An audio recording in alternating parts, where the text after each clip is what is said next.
Müğənni Təranə Qumral, əməkdar artist Könül Kərimova ilə aralarındakı incikliyin səbəbini açıqlayıb.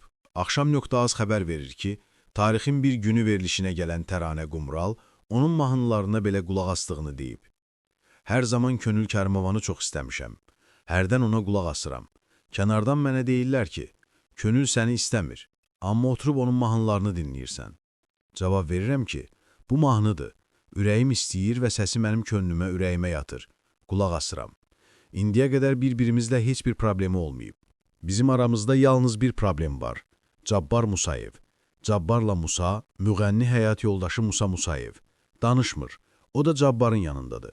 Ona görə də ondan qorxur. Təranə Qumral aparıcı Tarix Əliyevin, Tolikin, Könül Kərimova ilə Şəmkirdə eyni məclisdə olmaları haqda sualına belə reaksiya verib. Orada maddiyyat və pul məsələsi var idi. Efirdə pul yoxdur. Ona görə də heç nə deyə bilmədilər.